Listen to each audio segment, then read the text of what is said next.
Welcome to this explainer. Today, we're building the ultimate step-by-step blueprint to help you absolutely crush a 10-mark broad question detailing all the critical elements of the speaking skill. Whether you're gearing up for that big exam or you just want to completely revamp how you teach spoken language, you are in the exact right place. Let's get right into it. So let's kick things off with a foundational question. Why on earth does speaking so often completely paralyze language learners? Well, it's because, unlike reading or listening, where you can kind of take a breath and set your own pace, speaking forces you to juggle vocabulary, grammar, and pronunciation all at the exact same time. And you have to do it in real time. It's literally a high-wire act for your brain. To conquer this 10-mark answer, here is our roadmap. We'll be moving through 1. Defining speaking. 2. Classroom activities. 3. Speaking problems. 4. Solutions. 5. Spoken versus written language. And 6. The characteristics of success. Let's dive in. Part 1. Defining speaking as a productive skill. The absolute most crucial point to remember here is that speaking isn't just making random sounds, right? It's not just repeating words like a parrot. It is a highly active, productive skill. It's this dynamic process where learners actually create language output from scratch to express their ideas, their feelings, and their information to others. Actually, a great way to think about it is by looking at language skills in two distinct buckets. Listening and reading, those are your receptive inputs. You're taking in a message. But speaking, just like writing, demands actual creative production. You have to pull from your own mental database to actively push output into the world. Moving on to part 2, classroom activities and fostering application. Okay, so how do we actually get students producing that output? Well, the key is that you absolutely cannot have passive learners. You've got to use highly interactive tasks. Think about role-playing real-world stuff like acting as a shopkeeper and a customer. Or try information gap activities. That's where one student has half the puzzle, the other has the rest, and they are literally forced to talk to solve it. Even simple techniques like think, pair, share ensure that every single voice in that room gets heard. And to keep the energy up, you really need to inject some creative tasks into the mix. Have your students retell stories or plan a fake trip on a strict budget. Play at vocabulary bingo. Seriously, making it a game takes this incredibly intimidating, high-pressure process of speaking and makes it genuinely fun. All right, part 3, speaking problems and identifying roadblocks. Because let's be real, even with the best activities, learners are going to hit walls. A massive roadblock is a lack of fluency. Think about this. I went to the market. When a learner is constantly pausing to desperately search for words or piece together grammar in their head, it frustrates everyone. The speaker feels stuck, and the listener struggles to hang on.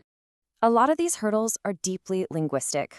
Sure, there's a basic lack of vocabulary, but a major one you definitely want to highlight for your exam is mother tongue interference. This happens when a learner directly translates from their first language. So, for example, a Bengali speaker might directly translate a polite phrase and ask, "What is your good name?" instead of the natural English, "What is your name?" Beyond the vocabulary, you've got psychological and phonetic hurdles. Psychologically, the sheer fear of sounding silly in front of peers causes intense anxiety. People just freeze up. Phonetically, learners are wrestling with sounds that simply do not exist in their native language. For instance, a Bengali speaker might understandably struggle with the V sound, turning very into berry. It's totally natural, but definitely a hurdle.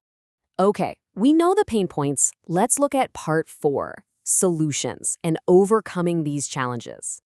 Now, this is a total goldmine for your 10-mark answer. Directly link the problem to the solution. If the problem is a lack of vocabulary, don't just hand out lists to memorize. Teach words in context. If the issue is a fear of mistakes, you have to build a classroom culture that openly values successful communication over perfect grammar. And pronunciation, have them shadow native speakers. Just repeat right after them.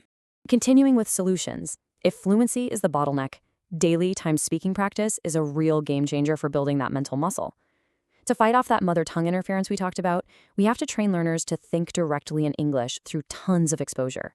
And for anxiety, start small. Use low-pressure pair tasks and relaxation techniques before ever forcing them to speak to the whole room. Next up, part 5, spoken versus written language, understanding the medium. So the crucial takeaway here for your blueprint is that speaking is messy. It just is. It's spontaneous, it's informal, and it relies heavily on immediate feedback from the listener. You might casually use contractions and say, "I'm kind of tired today." But written language, that's permanent. It's planned, revised, and highly structured. You'd formally write, "I am feeling somewhat tired." Grasping this difference is absolutely vital for teaching speaking authentically. And finally, part 6, characteristics of success and evaluating the classroom. According to the experts, a successful speaking classroom has high and equal participation. You shouldn't just have that one eager student dominating the conversation. Literally, everyone should be talking. And this is driven by a clear communicative purpose.